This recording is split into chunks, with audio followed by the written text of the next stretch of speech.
quiero compartirte en esta ocasión lo que se refiere al misterio eucarístico. Nosotros hemos visto un poco la normativa, los momentos que van acercándonos. Hemos fundamentado toda la parte de la Eucaristía. Pero nos vamos a fijar dentro de los documentos de la Iglesia. Siempre recuérdate que una cosa es, por ejemplo, lo que dice la Santa Sede, la Sacrosanto Concilium. Después esa parte nosotros la vamos a digerir con la instrucción general del misal romano. El misal romano es el eje transversal de toda la tradición de la Iglesia, por eso es importante lo que dice el misal romano. Y por supuesto eso lo cotejamos también con el Código de Derecho Canónico. Vamos a entrelazar este día dos fuentes, tanto la instrucción general del misal romano como el derecho canónico respecto a la Eucaristía, para darle fundamento a lo que nosotros en su momento vamos a aplicar en la liturgia de la palabra. Hay tres elementos muy bonitos en esta secuencia, en esta historia de la liturgia. Vamos a palpar que la fe nunca ha cambiado. Siempre el depósito de la fe se mantiene inalterable. Vamos a palpar entonces una continuidad en la tradición. De Trento al Vaticano II, vamos a ver que hay una continuidad muy impresionante. Después vamos a ver las adaptaciones. ¿Cuál es el sentido y en qué aspectos es que nosotros hablamos de la Reforma y qué cosas son las partes que se pueden adaptar perfectamente en el tiempo? Comencemos con el misal romano, la instrucción general. Dice así sobre el sacerdocio real. Dice, el sacerdocio real de los fieles, del bautizado, cuyo sacrificio espiritual es consumado por el ministerio del obispo y de los presbíteros en unión con el sacrificio de Cristo único mediador. Importante, el sacerdocio ministerial armonizado en comunión con el sacerdocio real de los fieles. Dice, por tanto, al respecto, cada uno hará todo y solo lo que le pertenece conforme al grado que tiene en el pueblo de Dios. Una es la función de la jerarquía, los obispos y los presbíteros, y otra es la función propiamente del fiel laico. Dice más adelante, dice, este pueblo adquirido por la sangre de Cristo, congregado por el Señor, donde es que nosotros somos parte de ese nuevo pueblo. Desde el costado abierto de Jesús el Viernes Santo, pasamos a ser parte de ese nuevo pueblo por el bautismo. Alimentado con su palabra, llamado a elevar a Dios las peticiones por todo el género humano, da gracias por el misterio de la salvación, esa Pascua de Jesús, pasión, muerte y resurrección, ofreciendo su sacrificio. Muy bonito cuando esto usted lo entiende. Por tanto, por la comunión del cuerpo y la sangre de Jesús, se consolida en la Iglesia en su unidad. No hay comunión eclesial sin que nosotros participemos activamente en este misterio que es el misterio eucarístico. Este pueblo crece continuamente en santidad gracias a la Eucaristía por su participación consciente, activa y fructuosa. Tres verbos importantes que ya tienen que sonar acá. Una participación consciente, activa y fructuosa. Al respecto de este misterio que es grande, a mí me gusta el derecho canónico. ¿Qué recoge el derecho? El derecho se fija siempre en lo esencial. Recuérdate que la norma no es retórica. Debe que ser bien específica y puntual de lo esencial de la teología. Dice sobre el sacramento de la Eucaristía, en el que se contiene, se ofrece y se recibe al mismo Cristo nuestro Señor. Yo cuando voy a la misa voy a encontrarme con Jesús. Este encuentro no es sentimiento, no es imaginación, es realidad, pero es una realidad sacramental. La Iglesia vive y crece continuamente donde está la vida divina, eterna, está en la Eucaristía. Por eso dice, vive y crece ese cuerpo eclesial. La Eucaristía en cuanto memorial se perpetúa a lo largo de los siglos. ¿Qué es lo que nosotros vamos perpetuando? El único acto realizado por Jesús el Viernes Santo, nosotros lo vamos a perpetuar a lo largo de los siglos. Él es el culmen y la fuente de todo culto y toda la vida cristiana católica. Esto es importante comprenderlo. En ese misterio, en ese memorial, dice así, se significa y se realiza la unidad del pueblo de Dios. Nosotros vemos que la comunión, ¿dónde se significa, se realiza? Ahí. No es solo recibir una comunión externa. Ahí en ese sacramento que yo recibo, yo estoy aprendiendo a ser lo que Dios quiere que seamos. Somos seres de comunión. Los demás sacramentos se unen estrechamente a la Santísima Eucaristía y a ella se ordenan. Eso es importante. Como es la fuente grandísima, viva, permanente, todos los sacramentos están vinculados a ese misterio y todos se ordenan hacia la Eucaristía. Dice en su momento el código también, continúa. Por tanto, se tiene que tributar la máxima veneración a la Santísima Eucaristía, tomando parte activa en la celebración. ¿Cómo es que nosotros realmente manifestamos nuestro amor, nuestro aprecio, nuestra conciencia de ese don tan altísimo? Cuando nosotros participamos activamente. Vamos a valorar eso también recibiendo este sacramento de modo frecuente y con mucha devoción. Y por supuesto, tributándole el culto eucarístico, que es fuera del sacrificio o del memorial de la misa. Dice más adelante en cuanto a la celebración de la Eucaristía, que es lo que nosotros nos interesa como captar y comprender. Dice, la celebración eucarística es una acción del mismo Cristo y de la Iglesia. Es Cristo cabeza, el Cristo real está ahí. Nosotros como cuerpo eclesial nos unimos a ese Cristo sacramental. Cristo, por tanto, sustancialmente presente bajo las especies del pan y del vino. Eso es hermoso darnos cuenta. ¿Cuántas veces nosotros nos hacen entender que el Señor se aparece acá, que está acá, que te manda a decir tal cosa? Pero muchas veces nos cuesta descubrirlo detrás de los velos sacramentales de la misa. En ese misterio, el sacerdote dice representante de Cristo, él es Cristo cabeza, sacramentalmente, se ofrece a sí mismo el Señor, a Dios Padre, y se da como alimento espiritual a los fieles unidos a su oblación. Entendemos que todos nos vamos ofreciendo. Somos una constante hostia, una oblación, una ofrenda para Dios. La asamblea eucarística, dice en esta parte, el pueblo de Dios se reúne en unidad, todos bautizados, todos los bautizados nos reunimos. Y todos los fieles que asistan deben tomar parte activa. A eso nos invita la Iglesia. Fíjate cómo se enfatiza este aspecto. Cada uno según su propio modo, de acuerdo con la diversidad de órdenes y de funciones litúrgicas. Por eso necesitamos saber qué le toca al laico, dónde el laico se pasa los límites de sus funciones, cuáles son las funciones del que dirige el coro, del monitor, del lector, de los acólitos, de los ministros de la Eucaristía y del mismo presidente. El Código de Derecho Canónico cierra esta parte de la celebración diciendo: ha de disponerse la celebración eucarística de manera que todos los que participan en ella perciban frutos abundantes. ¿Qué nos pide entonces la Iglesia? El máximo de nuestro esfuerzo para que la celebración de la misa sea realmente un encuentro con el Dios vivo, real, presente en la historia.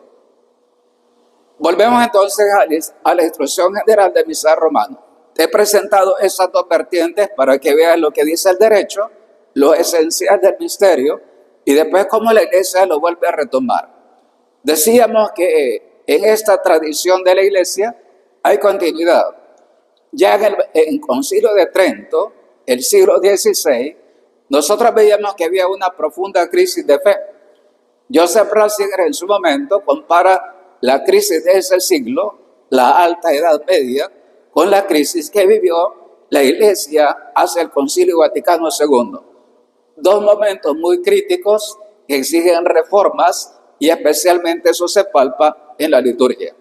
Dice entonces la instrucción general del mensaje romano. Dice, la naturaleza, por ejemplo, que se ponía en discusión en tiempos de Lutero. 3 aspectos. La naturaleza sacrificial de la misa. Se negaba que fuera un sacrificio. El sacerdocio ministerial. Saber que el sacerdote, independientemente de las condiciones que él tenga, interiores y reales, siempre actúa Jesús. Siempre actúa en persona Cristi. Esto es importante. Y la presencia real y permanente de Cristo. Estos 3 aspectos en Trento se pusieron en duda. Eran las cuestiones en debate. Ante estas cuestiones y otras, ya se planteó en Trento, fíjate bien, la lengua vernácula. En ese tiempo el latín duró mucho tiempo. Nosotros vemos que incluso autores de química, física, en el siglo XVIII manejan el latín. Nosotros vemos que esa tradición, ese contexto, ya se planteó en Trento. Y dice acá, sin embargo, Trento no aceptó que se hiciera la misa en la lengua vernácula, para nuestro caso, en español. Por otra parte, el tema de la importancia del sacerdocio ministerial. Decimos, tanto los fieles laicos como los sacerdotes ordenados participamos de un mismo sacerdocio, el de Cristo. 2 modos de actuar, con funciones bien claras, pero sabiendo qué es lo que a cada uno le corresponde. La presencia real del Señor, por otra parte, vemos la presencia real en la hostia consagrada y en el vino consagrado. La misma presencia, la misma persona, se separan las especies por la fuerza que tiene la Pascua, pero nosotros confesamos en la hostia y en la sangre recibidos individualmente, ya sea la hostia aparte o la sangre aparte, consagrada, nosotros sabemos que es el mismo Cristo. Las adaptaciones que el Concilio Vaticano II abre y que en su momento también en Trento se plantearon, ya desde entonces hay cuestiones que se pedían de adaptarse, que hubiera reformas.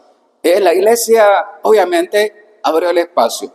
¿Cuál es la finalidad de las adaptaciones? Fíjate bien, dice, está ordenado, por ejemplo, la lengua vernácula para expresar más abiertamente la catequesis del misterio.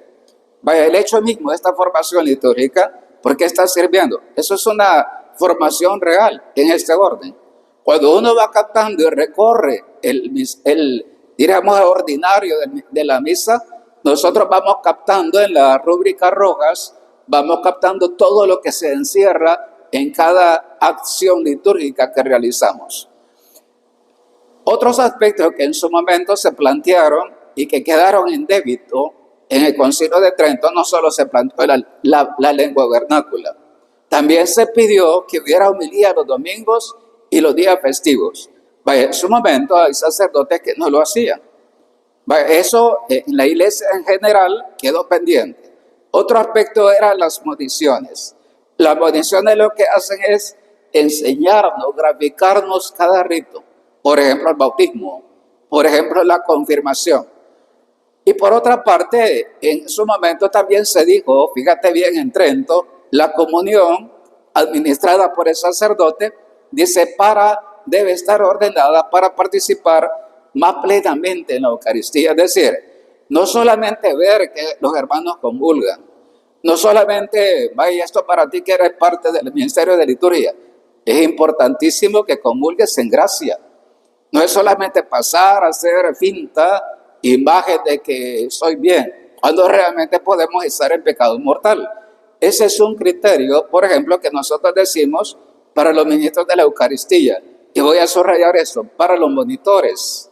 Ellos son como 2 personas que llaman la atención. Y lo mismo para los coros. Si te fijas en realidad, muchos de los coros, muchos incluso que están al frente, no comulgan. O puede ser que sin confesarse habitualmente reciban la Eucaristía. Dice entonces, en su momento se planteaba, dice, para que no se contenten los fieles presentes con comulgar espiritualmente. Vaya, ¿por qué se ha hecho tan popular la comunión espiritual? Porque mucha gente se abstiene pudiendo comulgar, se abstiene de comulgar. Dice, sino en su momento se invitaba a que los reciban sacramentalmente y no solamente el domingo. Ya de Trento al Vaticano II se plantea lo más posible, pues sea no solo entre semana, es importantísimo también la comunión frecuente. Bien, eso era en cuanto al misterio de la Eucaristía. Esa es la base. Sobre eso vamos a hablar. Sabemos que la liturgia tiene otros sacramentos. Se refiere, por ejemplo, a la liturgia de las horas, al culto eucarístico fuera de la misa, etc. Vamos a ver entonces la importancia y la dignidad de la Eucaristía. Me voy a fijar en algunos aspectos clave para nosotros de cara a lo que estamos intentando dar como taller. La misa es centro de toda la vida cristiana. Fíjate bien cómo la instrucción general del misal romano se complementa con el Código de Derecho Canónico. Dice, la celebración de la misa es el centro de toda la vida cristiana. Decíamos allá, de ahí vamos a crecer y a vivir constantemente de ella. No es una vida biológica, es la vida trinitaria, es la vida eterna, la vida verdadera que no acaba jamás, la vida del resucitado.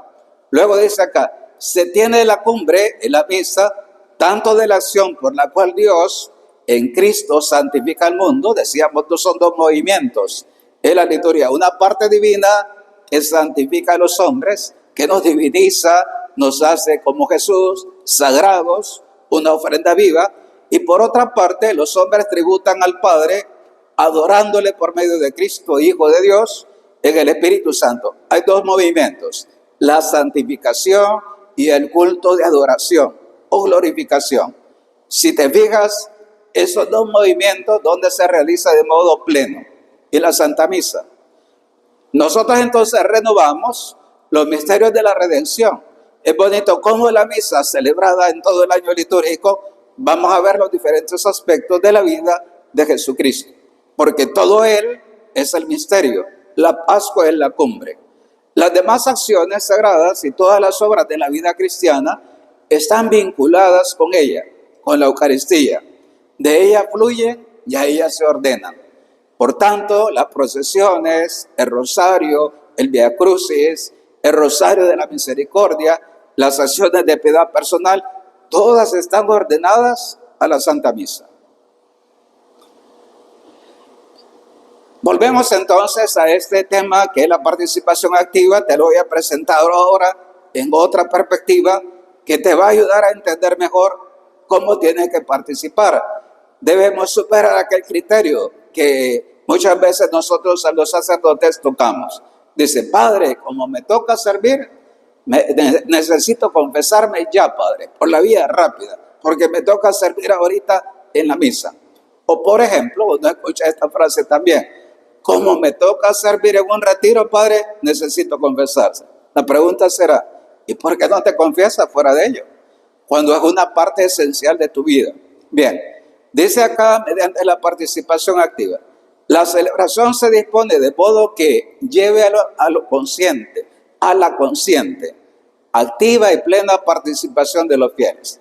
Consciente, activa y plena. ¿Qué es? Con todo el ser.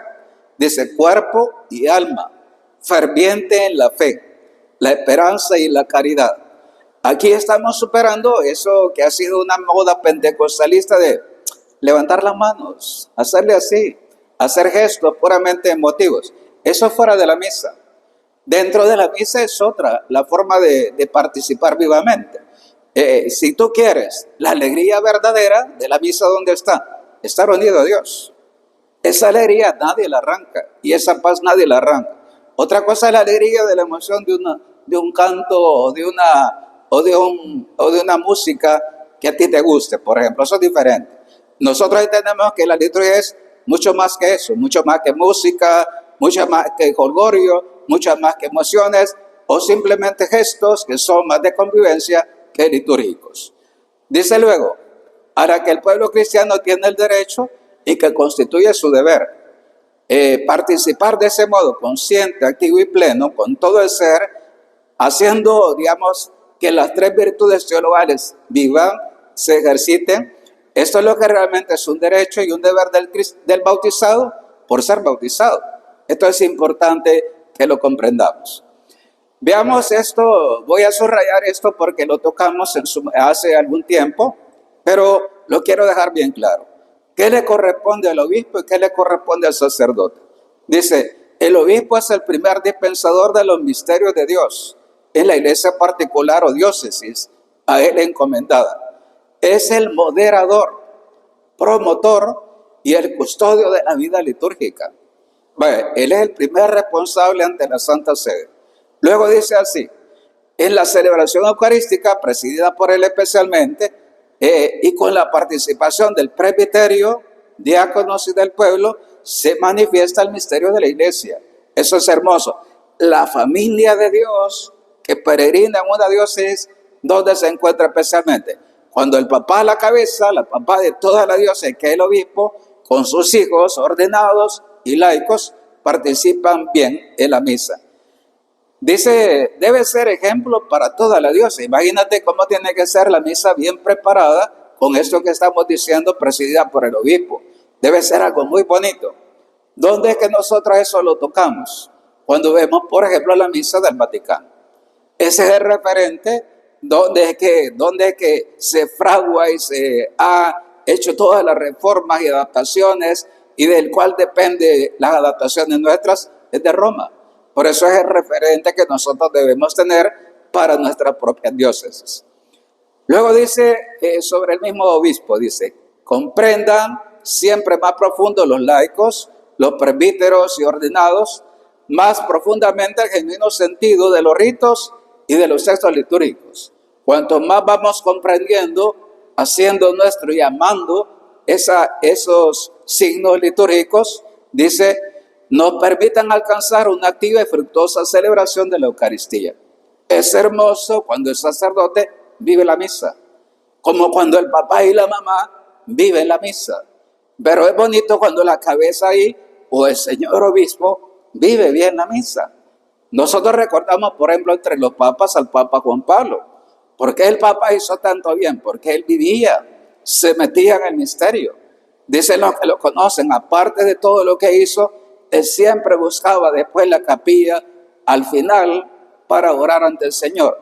Oraba y decía misa con fe, más allá de las cámaras o de los likes que nos puedan dar por las redes sociales.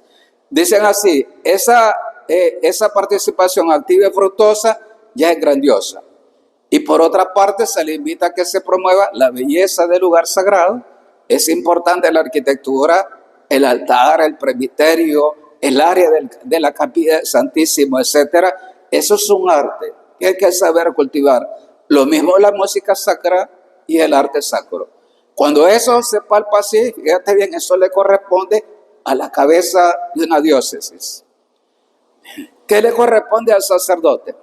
Normalmente las adaptaciones que venimos diciendo le corresponden al sacerdote, especialmente en los ritos y los textos. ¿Y a qué cosas nos referimos especialmente?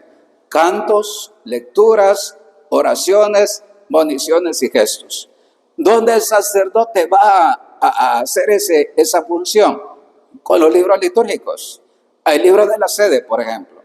¿Dónde está la guía para la oración de los fieles? Hay unos libros de la sede. ¿Dónde están, por ejemplo, las moniciones?